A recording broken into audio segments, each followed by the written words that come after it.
Greetings, this is part 84 of God's Chain of Events. Moving on to the fifth chapter of 1 Kings, starting at the first verse. And Hiram, king of Tyre, sent his servants unto Solomon, for he had heard that they had anointed him king in the room of his father. For Hiram was ever a lover of David. And Solomon sent to Hiram, saying, Thou knowest how that David my father could not build an house unto the name of the Lord his God, for the wars which was about him on every side, until the Lord put them under the soles of his feet. But now the Lord my God hath given me rest on every side, so that there is neither adversary nor evil occurring.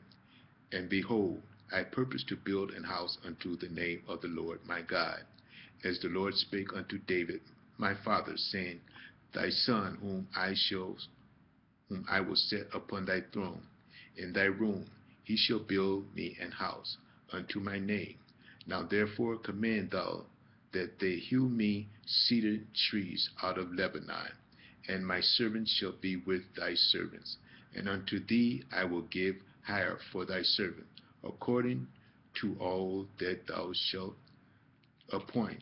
For thou knowest there is not among us any that can skill to hew timber like the Zidonians. And it came to pass, when Hiram heard the words of Solomon, he rejoiced greatly, and said, Blessed be the Lord this day, which hath given unto David a wise son over this great people. And Hiram sent to Solomon, saying, I have considered the things which thou sentest to me, and I will do all thy desire, concerning timber of cedar, and concerning timber of fir. My servants shall bring them down from Lebanon unto the sea, and I will convey them by sea in floats unto the place that thou shalt appoint me, and will cause them to be discharged there, and thou shalt receive them, and thou shalt accomplish my desire in giving me food for my household. So Hiram gave Solomon cedar trees and fir trees, according to all his desire. And Solomon gave Hiram 20,000 measures of wheat for food to his household, and 20 measures of pure oil. Thus gave Solomon to Hiram year by year. And the Lord gave Solomon wisdom, as he provided him, as he promised him. And there was peace between Hiram and Solomon, and they two made a league together. And King Solomon raised a levy out of all Israel, and the levy was 30,000 men, and he sent them to Lebanon, 10,000 a month by course, a month that they were in Lebanon, and 2 months at home. And Adoniram was over the levy. And Solomon had 60,010 that bare burdens, and 80,000 hewers in the mountains, beside the chief of Solomon's officers, which were over the work, 3,300 which ruled over the people that brought in the work. And the king commanded, and they brought great stones to lay the foundation of the house.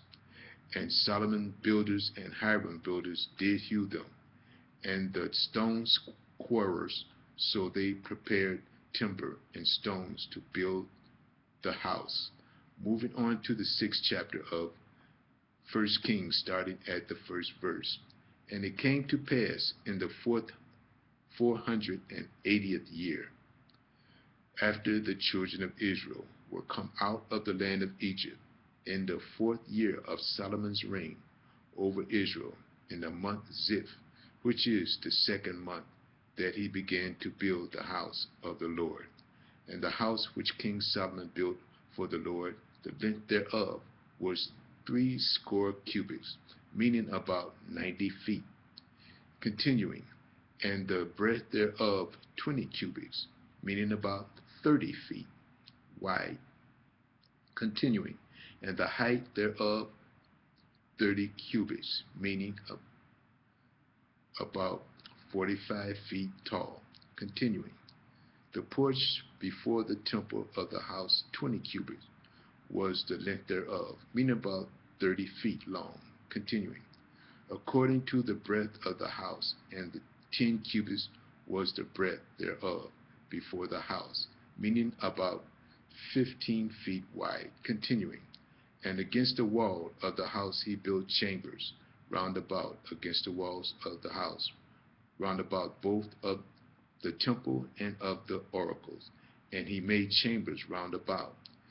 The nethermost chamber was 5 cubits broad, meaning about 7.5 feet wide, continuing. And the middle was 6 cubits broad, meaning 9 feet wide, continuing. And the third was 7 cubits, meaning 10.5 feet, continuing. For without in the wall of the house he made narrow rests round about, that the beams should not be fastened in the walls of the house. And the house, when it was in building, was built of stone, made ready before it was brought thither, so that there was neither hammer nor axe nor any tool of iron heard in the house, while it was in building. The door for the middle chamber was in the right side of the house, and they went up with winding stairs into the middle chamber, and out of the middle into the third. So he built the house and finished it, and covered the house with beams and boards of cedar. And then he built chambers against all the house, 5 cubits high, meaning 7.5 feet high, continuing. And they rested on the house with timber of cedar.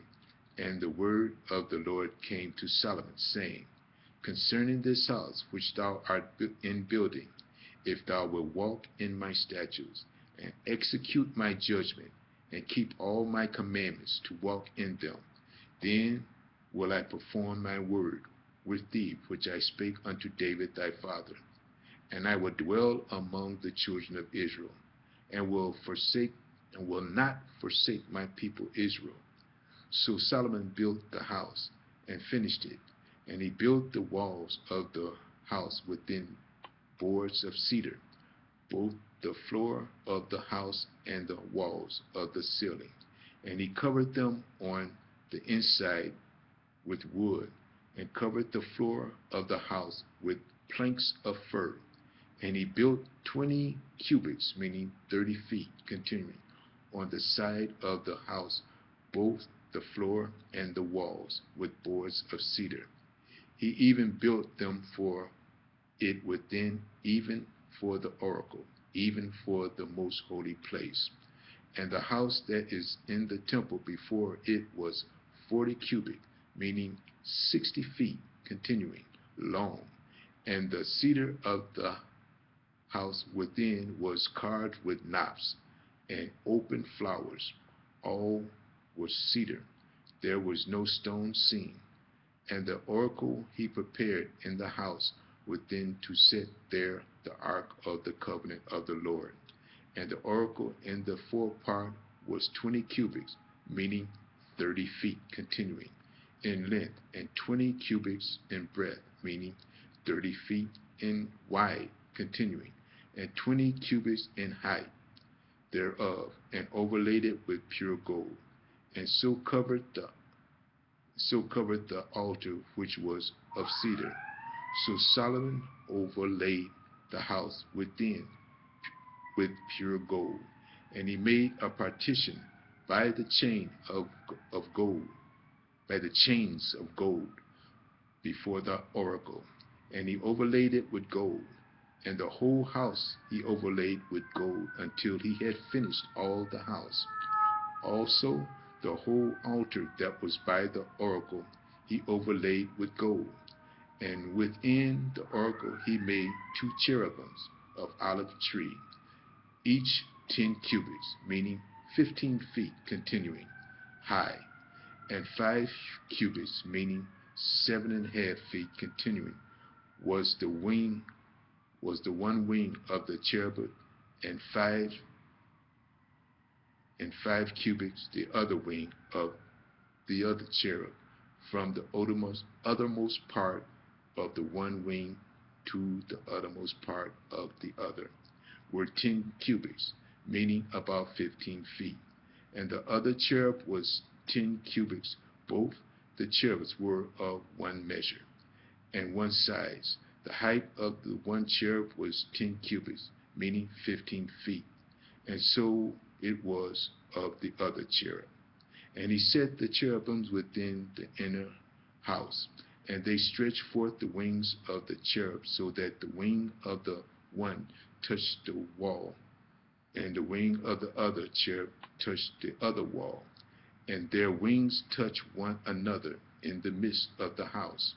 And he overlaid the cherubims with gold, and he carved all the walls of the house round about with carved figures of cherubims and palm trees and open flowers within and without.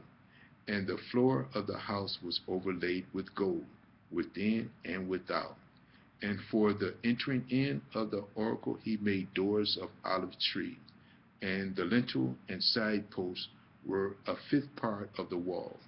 The two doors also were of olive tree, and he carved upon them carvings of cherubims and palm trees and open flowers, and overlaid them with gold, and spread gold upon the cherubims and upon the palm trees. So also made he for the door of the temple post of olive tree, a fourth part of the wall. And the two doors were of fir tree. The two leaves of the one door were folding, and the two leaves of the other door were folding. And he carved thereon cherubims and palm trees and open flowers, and covered them with gold fitted upon the carved work. And he built the inner court with 3 rows of hewed stone, a row of cedar beams. In the 4th year was the foundation of the house of the Lord laid in the month Ziph. And in the 11th year, in the month Bul, which is the 8th month, was the house finished, throughout all the parts thereof, and according to all the fashion of it. So it was he 7 years in building. So he was 7 years in building it. We're going to stop here and start part 85 in the next message. View part 85. Thank you.